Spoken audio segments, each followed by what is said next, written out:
Bueno, hoy vamos a meternos de lleno en unos textos de una doctrina llamada MQ, que proponen algo bastante radical, la verdad. Sí, es una vuelta de tuerca a un tema muy antiguo. Totalmente.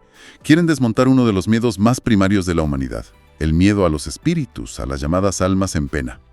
O sea, tenemos todo este imaginario de fantasmas, de entes malignos. Una figura que está en casi todas las culturas. Vamos, es un arquetipo universal. Exacto. Pues estos documentos que analizamos hoy proponen justo lo contrario. Quieren desmantelar esa figura pieza a pieza. Y la idea es seguirles el juego, ¿no? Ver qué lógica usan. Esa es la misión, sí. Seguir su racionamiento y ver por qué sostienen de una forma tan rotunda que ese miedo no solo es infundado, sino que es producto de la ignorancia. Y lo interesante es que no se quedan en un simple «no tengas miedo» y ya está. No. Construyen todo un andamiaje lógico para demoler ese temor. Y para entenderlo, creo que lo mejor es seguir su propia hoja de ruta, que se centra en 4 puntos clave. A ver. Primero, ¿qué son realmente los espíritus para ellos? Segundo, ¿de dónde narices sale entonces todo ese miedo? Tercero, ¿qué es un alma en pena, si no es un monstruo? Y por último, lo más práctico, ¿qué herramientas proponen para gestionar todo esto? Perfecto. Pues vamos a la base. Lo primero, la idea más bestia que sueltan es que los espíritus no son monstruos. Claro, ese es el punto de partida. Y para definirlos, usan una frase que, de entrada, suena a clase de filosofía. Dicen que son partículas consustanciales y coeternas del Creador. A ver, ¿cómo traducimos esto a algo que se entienda? Pues vamos a desglosarlo, que parece más complicado de lo que es. Consustancial significa que están hechos de la misma sustancia, por así decirlo, que su creador, que no son algo diferente o inferior. Vale, misma esencia. Eso es, pero la palabra clave, la que lo cambia todo, es coeternos. Espera, coeternos.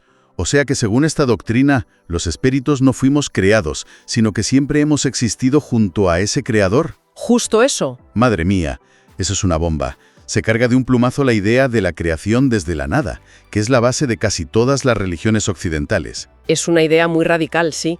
Implica que el espíritu no tiene un principio. Pero para bajarlo a tierra, los propios textos lo simplifican. Un espíritu es, ni más ni menos, un ser humano sin su cuerpo físico. Ah, vale. Piensa en la analogía del coche y el conductor. El cuerpo es el coche, el espíritu es el conductor. El coche se puede romper, acabar en el desguace, pero el conductor sigue existiendo. La analogía es clarísima. La idea de fondo, entonces, es que no son otros, no son una especie distinta, son personas. Exactamente. Y esa es la piedra angular de todo, la fraternidad universal. Los textos insisten mucho en que todos somos hijos del mismo Padre, al que ellos llaman Eloi. Y si partes de esa base, el miedo empieza a no tener sentido. Claro. Tenerle miedo a un espíritu sería tan ilógico como tenerle miedo a tu vecino, solo que tu vecino ahora mismo pues no tiene cuerpo. Entiendo la lógica, pero, a ver, en la práctica no se siente igual. Un vecino no te atraviesa la pared del salón a las 3 de la mañana. Es una objeción muy razonable, claro que sí. ¿Cómo reconcilian eso? Porque, seamos sinceros, eso es lo que da miedo. Lo que argumentan es que el miedo no viene de la manifestación en sí, sino de la interpretación que le llamamos nosotros. Del significado. Exacto. Creemos que es una amenaza porque lo vemos como algo ajeno, antinatural, hostil. Pero si lo entiendes como un hermano en un estado diferente, que a lo mejor está confundido o sufre, la reacción cambia por completo. Cambia el enfoque. Totalmente. De hecho, los textos recalcan que todos, sin excepción, pasaremos por estados de luz y de tinieblas, según nuestro progreso. O sea, el espíritu que hoy te puede parecer aterrador es solo alguien que está en una mala racha, una por la que nosotros mismos ya hemos pasado o podríamos pasar. Vale. O sea que sustituyen el miedo por la empatía. En vez de un ellos contra nosotros, es un todos estamos en el mismo barco evolutivo. Esa es la idea. De acuerdo. Si son como nosotros, y no hay razón lógica para el pánico, la pregunta es inevitable. ¿De dónde hemos sacado este miedo tan metido en el cuerpo? Si no es por su naturaleza, tiene que ser una construcción. ¿Abordan ese punto? Vaya si lo abordan. Y con muy pocos rodeos, la verdad. A ver. La afirmación es directa y muy polémica. El pánico a los fantasmas es una fantasía creada por las religiones. Uf, qué afirmación más fuerte. Eso suena casi a teoría de la conspiración. ¿Dan algún argumento para sostener algo así? Bueno, más que una evidencia histórica, presentan un argumento de lógica interna. Dicen que se usó como una herramienta de control muy, muy eficaz. Control. Sí. Creas dogmas como un infierno de castigo eterno, la figura de un demonio que te tienta y te condena, un dios castigador, y con eso generas un miedo atroz a lo que hay después de la muerte. ¿Y ese miedo? Ese miedo, argumentan, se usó para subyugar las conciencias, para mantener un control social. El terror a lo invisible se convierte en un instrumento de poder muy tangible en lo visible. Entiendo. Es la idea clásica del miedo como mecanismo de control. Pero los textos mencionan otro factor, ¿no? Nuestro propio desconocimiento. Hablan de una trinidad humana: cuerpo, alma y espíritu. ¿Cómo encaja eso en la ecuación? Es la otra cara de la moneda. Si por un lado te meten miedo desde fuera, por otro, la ignorancia de tu propia naturaleza te hace sentir indefenso desde dentro. Claro. Según esta doctrina, al desconocer que somos un espíritu eterno, el conductor, que tiene un alma, el campo energético, y habita un cuerpo, el coche, pues nos identificamos solo con el coche. Y claro, un coche es frágil, es vulnerable. Te sientes como una simple cáscara material frente a fuerzas que no entiendes. Una víctima potencial, vamos. Exacto. Y por eso la solución que proponen no es un rezo, ni un amuleto, ni un ritual. La solución es el conocimiento de uno mismo. El autoconocimiento. Sí. En el momento en que una persona, según ellos, comprende su naturaleza espiritual inmortal, deja de sentirse una víctima. Descubre una potencia superior a cualquier fuerza negativa que reside en su propio interior. La ignorancia te hace vulnerable. El conocimiento te da poder. La defensa no es externa, es interna. Ostras, eso es un giro importante. La fortaleza no se pide, se descubre. De acuerdo, sigamos. Asumamos la premisa. No son monstruos y el miedo es inducido. Pero, ¿qué pasa con la imagen clásica? El fantasma que sufre, el alma atormentada. ¿Qué son las almas en pena para la EMQ? Pues, para empezar, rechazan ese término de alma en pena. Lo ven demasiado popular y poco preciso. ¿Y cómo los llaman? Usan una terminología muy gráfica. Los llaman espíritus perturbados o, mi favorita, negros de hollín. Negros de hollín. Vaya, no suena muy amigable, ¿eh? Suena a que son malos, a que su esencia es oscura. ¿Ves? Esa es la primera reacción, pero la metáfora es más sutil. No es que sean oscuros, es que están cubiertos de hollín. Ah, vale. Es algo que ensucia, pero que se puede limpiar. El hollín no es parte del cristal, solo está sobre él. Y eso ya nos da una pista de que su estado no es permanente. Entiendo. Y los textos describen 3 rasgos clave de estos espíritus que le dan la vuelta a la tortilla del terror. A ver, ¿cuáles son? El primero es que su sufrimiento es autoinfligido. No hay un diablo con un tridente torturándolos. El verdadero infierno que describen no es un lugar, es un estado de conciencia. Lo llaman el remordimiento en el espacio. El remordimiento en el espacio. Sí, es el peso de sus propios errores, el recuerdo constante del daño que hicieron, lo que los atormenta. No es un castigo de un juez externo, es una consecuencia directa de sus actos. Una especie de estrés postraumático espiritual, pero causado por tus propias acciones. Vale. ¿Y el segundo rasgo? Que muy a menudo lo que buscan es ayuda, no asustar. Sus manifestaciones, aunque sean torpes y a veces aterradoras, son con frecuencia un grito de auxilio. Se acercan a los encarnados pidiendo luz o buscando a quienes dañaron para pedirles perdón y liberarse de esa carga. O sea que pasa de ser una amenaza a ser una petición de ayuda. Exacto. Dejas de ser la víctima de una agresión para ser el receptor de una llamada de socorro. Eso sí que lo cambia todo. ¿Y el tercero? ¿Mencionaste un tercer rasgo? Y este es fundamental para quitar el miedo al caos. La tercera característica es que no tienen poder ilimitado. Están sujetos a lo que la doctrina llama una ley de justicia universal. ¿Y eso qué significa? Significa que si un espíritu llega a atacar u obsesionar a alguien, nunca es un acto aleatorio de maldad. Según esta visión, es siempre el cobro de una deuda de una vida anterior. Ojo, eso es peliagudo. Suena un poco a «te lo mereces». Si a alguien le ataca un espíritu es porque fue una mala persona en otra vida. Me cuesta un poco esa parte, la verdad. Es una de las ideas más difíciles de asimilar, sí.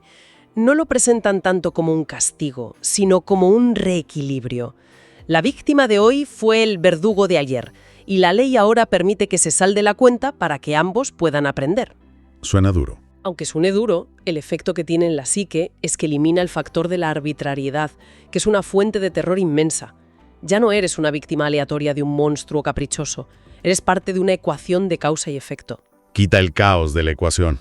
Entiendo. Vale, y esto nos lleva a la parte práctica. Si te encuentras con una de estas manifestaciones, la recomendación no es gritar. Es aplicar la fortaleza moral y la razón. Muy bien, suena fantástico en el papel. Pero, ¿qué significa eso? ¿Qué herramientas proponen? Proponen 3, y es curioso porque ninguna es un ritual o un objeto, son todas actitudes internas. La primera, y la que consideran más poderosa, es el perdón. El perdón, ¿cómo funciona? Como un escudo. Pues si la agresión es el cobro de una deuda de odio pasada, el perdón es el pago que liquida esa deuda en el acto. Lo describen como la herramienta que corta el lazo de odio que te une a tu perseguidor. Corta el lazo. Sí. Citan un principio de acción-reacción muy potente. Si mataste, darás vida. Si odiaste, tendrás que amar. El perdón es la forma activa de amar para neutralizar el odio pasado. Rompe el ciclo. Vale, entiendo. Es una solución activa. ¿Cuál es la segunda? La segunda es la rectitud de conducta. A ver si lo explico bien. La idea es casi vibracional. Argumentan que los espíritus perturbados, los negros de Hollín, son atraídos por fluidos pesados que generamos con el vicio, la avaricia, la ira. Se sienten cómodos en esos ambientes. Exacto. En cambio, una vida recta, de trabajo, honestidad, amor, genera un campo energético limpio, una especie de escudo protector al que llaman coraza fluídica. Como un repelente de mosquitos espiritual. Si no tienes sangre dulce, no se te acercan. O sea, la protección no es algo que haces en el momento, sino que construyes con tu día a día. Esa es la clave, es proactiva, no reactiva. Y la tercera herramienta es luz y auxilio. Luz y auxilio. Sí, la actitud correcta ante un espíritu así no es la confrontación, no es una batalla, es la compasión. Lo que se debe hacer es elevar el pensamiento al Padre Elohí y pedir luz para ese espíritu, no para ti. Pedir por él.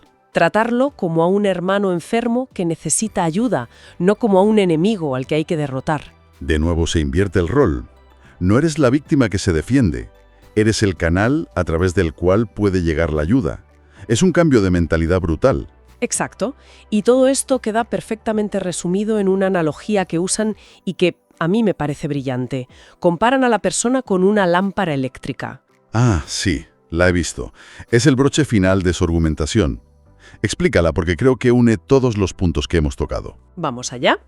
Imagina que el espíritu de cada uno es la bombilla, la fuente de luz interior, nuestra esencia. Vale. El alma es el globo de cristal que recubre y protege esa bombilla. Hasta aquí, sencillo. Espíritu es la luz, alma es el cristal. Entendido. Bien. Ahora, ¿qué ocurre en nuestra vida? El odio, el miedo, el rencor. Todo eso es el hollín que se va pegando al cristal, día a día. Con cada pensamiento negativo, cada mala acción, añades una capa de suciedad. Y claro, a medida que el hollín se acumula, la luz que sale es cada vez más débil. Exacto. Y aquí viene lo bueno. Cuando tu luz es débil, ¿qué pasa con las sombras que te rodean? Pues que parecen enormes, amenazantes. Parecen aterradoras. El problema no son las sombras, es tu propia falta de luz. El miedo se alimenta de la oscuridad que tú mismo generas. Ostras, es una imagen muy potente.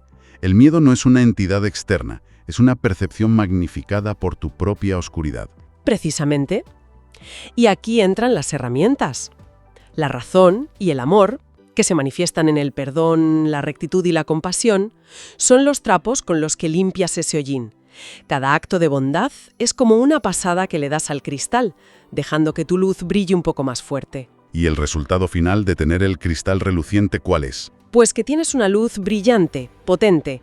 Y el remate de la analogía es que las polillas, que son los espíritus perturbados, atraídos por luces débiles, no soportan una luz tan intensa.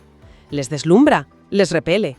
O si se acercan, no es para atacar, sino atraídos por esa claridad para recibir ayuda. ¿Y lo que antes era un encuentro de terror? Se convierte en una oportunidad de progreso mutuo. el espíritu recibe ayuda y tú, al limpiar tu lámpara, te haces más fuerte. Es una metáfora redonda. Resume a la perfección que la verdadera protección no es una muralla que construyes fuera, sino una luz que cultivas dentro. Pasas de una estrategia de defensa a una de irradiación. Totalmente. En resumen, la perspectiva de la MQ que hemos desgranado propone pues, un cambio de paradigma total. Del miedo a la fortaleza, de la ignorancia al autoconocimiento y de la confrontación a la compasión. Y a mí lo que me parece más fascinante es cómo redefine el papel del ser humano. En la narrativa de terror clásica somos la víctima pasiva. Aquí se nos coloca en el centro, como un agente activo y poderoso. Una fuente de luz. Eso, una fuente de luz capaz de cambiar su entorno, no solo de reaccionar a él. Te devuelve la responsabilidad, pero también te devuelve el poder. Exacto, te pone al volante. Y esto me lleva a una reflexión final, una pregunta para quien nos escucha. Dejando a un lado si se cree o no en espíritus, esta doctrina plantea una cuestión psicológica muy profunda. A ver, dispara. ¿Cuánto del miedo que sentimos en nuestra vida cotidiana, miedo al fracaso, al futuro, a los demás, es en realidad una proyección de nuestro propio estado interior? ¿Cuánto de ese miedo son solo sombras que parecen gigantes porque nuestra propia luz es demasiado débil? Y por extensión, ¿cómo cambiaría nuestra forma de afrontar los problemas si en lugar de luchar contra las amenazas externas, nos centráramos primero en limpiar nuestro propio cristal? Si este video despertó en tu interior algo que te invite a investigar más sobre este tema, suscríbete para encontrar más contenido similar, deja tus comentarios y preguntas, te leo y respondo lo antes posible. Comparte y deja tu like. ¡Hasta siempre!